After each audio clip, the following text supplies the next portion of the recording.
I'm Shani, this is Media 101. Today I'm going to talk to you about communication models. What models do really well is help us understand the relationship between ourselves and the other components of the media and helps us put ourselves in context. It's also a really great excuse for me to throw a few more definitions at you. We'll start with linear models. True to their name, linear models are, well, linear. They move from one side to the other. For any basic communication, you need to have a sender, a message, and a receiver. Very simplistic. According to most scholars, a little too simplistic. One scholar in particular, Laswell, added the channel and the effect. So in short, Laswell's model comes to answer who, the sender, sends what, the message, through which channel, the medium, to whom, the receiver, with what effect. Okay, a little better, but I think we're still a long way away from explaining how the media communicates with us. This brings us to the ever so famous Shannon-Weaver model, sometimes referred to as the mother of all models. You see, the Shannon-Weaver model starts with the basic sender, which they call an information source, and a receiver, which they call the destination.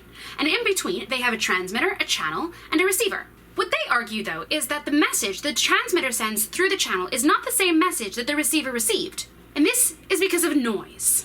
Now, noise is a very important component of communication. It's the distortion that changes the message. Universally, scholars accept that it's there.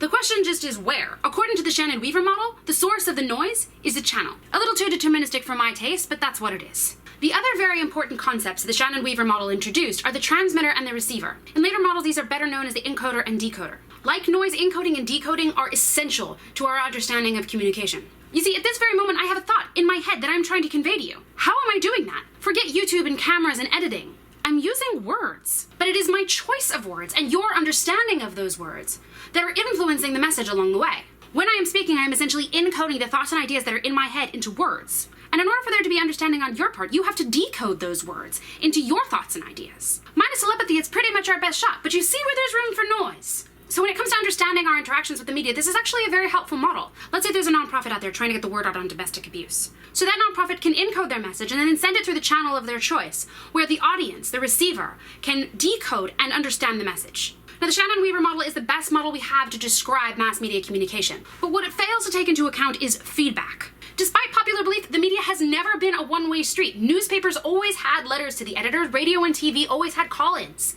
And never has this been more apparent than the advent of the internet. So feedback, the idea that the audience is reacting and influencing the message somehow, is also an essential part of our communication. There are a couple of nonlinear models out there that do accommodate noise and feedback and the like, namely Schramm and Berlow, but they don't really apply to the mass media and therefore don't help us understand our interactions with it. What I want you to take away from this video are the important components of our interactions with the media. First is people. Never forget who the people in the equation are. When we're talking about mass media, people usually think about the people as journalists or editors, but a sitcom writer can be just as effective in sending a message through mass media. Obviously, the audience is the receiver in this case. As far as the message is concerned, what is the message they try to send and what is the message that you receive? What is the channel or the medium that they're using? Where is their distortion taking place? What is it that's changing the message along the way? And finally, last but not least, how does feedback happen? Being able to ask these questions can help put yourself in context and understand the different forces at play. If I taught you something you didn't know in that video, please give me a thumbs up, subscribe to my channel, share it with your friends. You can follow me on all my social media, links in the description, and I will see you next time.